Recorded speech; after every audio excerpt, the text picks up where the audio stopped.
Empty as the man's mind was of thoughts, he was keenly observant, and he noticed the changes in the creek, the curves and bends and timber jams, and always he sharply noted where he placed his feet. Once coming around a bend, he shied abruptly, like a startled horse, curved away from the place where he had been walking, and retreated several paces back along the trail. The creek he knew was frozen clear to the bottom. No creek could contain water in that Arctic winter. But he knew also that there were springs that bubbled up from the hillsides and ran along under the snow on top of the ice of the creek. He knew that the coldest snaps never froze these springs, and he knew likewise their danger. They were traps. They hid pools of water under the snow that might be 3 inches deep, or 3 feet. Sometimes a skin of ice half an inch thick covered them, and in turn was covered by the snow. Sometimes there were alternate layers of water and ice skin, so that when one broke through, he kept on breaking through for a while, sometimes wetting himself to the waist. That was why he had shied in such panic. He had felt the give under his feet and heard the crackle of a snow-hidden ice skin. And to get his feet wet in such a temperature meant trouble and danger. At the very least it meant delay, for he would be forced to stop and build a fire, and under its protection to bare his feet while he dried his socks and moccasins. He stood and studied the creek bed and its banks, and decided that the flow of water came from the right. He reflected a while, rubbing his nose and cheeks, then skirted to the left, stepping gingerly and testing the footing for each step. Once clear of the danger, he took a fresh chew of tobacco and swung along at his 4-mile gait. In the course of the next 2 hours he came upon several traps. Usually the snow above the hidden pools had a sunken, candied appearance that advertised the danger. Once again, however, he had a close call, and once, suspecting danger, he compelled the dog to go on in front. The dog did not want to go. It hung back until the man shoved it forward, and then it went quickly across the white unbroken surface. Suddenly it broke through, floundered to one side, and got away to firmer footing. It had wet its foremost feet and legs, and almost immediately the water that clung to it turned to ice. It made quick efforts to lick the ice off its legs, and then dropped down in the snow and began to bite out the ice that had formed between the toes. This was a matter of instinct. To permit the ice to remain there would mean sore feet. It did not know this. It merely obeyed the mysterious prompting that arose from the deep crypts of its being. But the man knew, having achieved a judgment on the subject, and he removed the mitten from his right hand and helped tear out the ice particles. He did not expose his fingers more than a minute, and was astonished at the swift numbness that smote them. It certainly was cold. He pulled on the mitten hastily and beat the hand savagely across his chest. At 12 o'clock the day was at its brightest, yet the sun was too far south on its winter journey to clear the horizon. The bulge of the earth intervened between it and Henderson Creek, where the man walked under a clear sky at noon and cast no shadow. At 12:30 to the minute, he arrived at the forks of the creek. He was pleased at the speed he had made. If he kept it up, he would certainly be with the boys by 6. He unbuttoned his jacket and shirt and drew forth his lunch. The action consumed no more than a quarter of a minute, yet in that brief moment the numbness laid hold of the exposed fingers.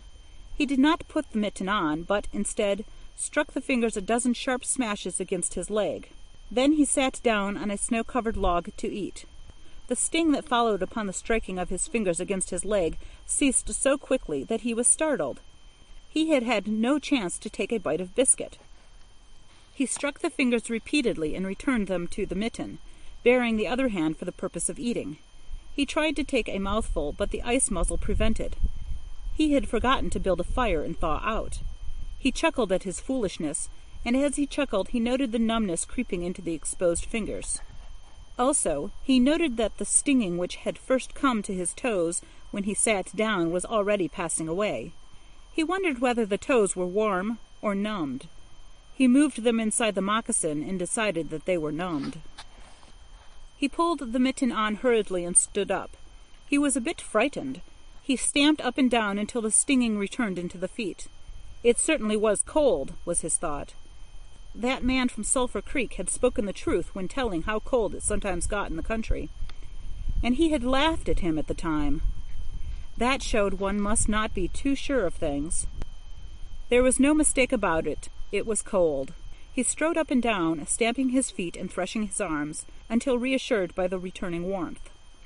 Then he got out matches and proceeded to make a fire. From the undergrowth, where high water of the previous spring had lodged a supply of seasoned twigs, he got his firewood. Working carefully from a small beginning, he soon made a roaring fire, over which he thawed the ice from his face, and in the protection of which he ate his biscuits. For the moment, the cold of space was outwitted. The dog took satisfaction in the fire, stretching out close enough for warmth and far enough away to escape being singed. When the man had finished, he filled his pipe and took his comfortable time over a smoke. Then he pulled on his mittens, settled the ear flaps of his cap firmly about his ears, and took the creek trail up the left fork. The dog was disappointed and yearned back toward the fire. This man did not know cold. Possibly all the generations of his ancestry had been ignorant of cold, of real cold, of cold 107 degrees below freezing point. But the dog knew, all its ancestry knew, and it had inherited the knowledge, and it knew that it was not good to walk abroad in such fearful cold. It was the time to lie snug in a hole in the snow and wait for a curtain of cloud to be drawn across the face of outer space whence this cold came. On the other hand, there was keen intimacy between the dog and the man. The one was the toil slave of the other, and the only caresses it had ever received were the caresses of the whiplash, and of harsh and menacing throat sounds that threatened the whiplash. So the dog made no effort to communicate its apprehension to the man. It was not concerned in the welfare of the man. It was for its own sake that it yearned back toward the fire. But the man whistled, and spoke to it with the sound of whiplashes, and the dog swung in at the man's heels and followed after. The man took a chew of tobacco and proceeded to start a new amber beard. Also, his moist breath quickly powdered with white his mustache, eyebrows, and lashes. There did not seem to be so many springs on the left fork of the Henderson, and for half an hour the man saw no signs of any. And then it happened. At a place where there were no signs, where the soft, unbroken snow seemed to advertise solidity beneath, the man broke through. It was not deep. He wetted himself halfway to the knees before he floundered out to the firm crust. He was angry and cursed his luck aloud. He had hoped to get into camp with the boys at 6 o'clock, and this would delay him an hour, for he would have to build a fire and dry out his footgear. This was imperative at that low temperature. He knew that much, and he turned aside to the bank, which he climbed.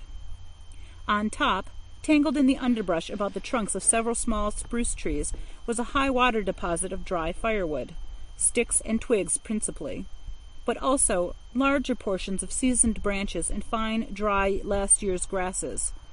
He threw down several large pieces on top of the snow. This served for a foundation, and prevented the young flame from drowning itself in the snow it otherwise would melt. The flame he got by touching a match to a small shred of birch bark that he took from his pocket. This burned even more readily than paper. Placing it on the foundation, he fed the young flame with wisps of dry grass and with the tiniest dry sticks. He worked slowly and carefully, keenly aware of his danger. Gradually, as the flame grew stronger, he increased the size of the twigs with which he fed it. He squatted in the snow, pulling the twigs out from their entanglement in the brush and feeding directly to the flame. He knew there must be no failure. When it is 70 below zero, a man must not fail in his first attempt to build a fire, that is, if his feet are wet. If his feet are dry and he fails, he can run along the trail for half a mile and restore his circulation. But the circulation of wet and freezing feet cannot be restored by running when it is 75 below. No matter how fast he runs, the wet feet will freeze the harder.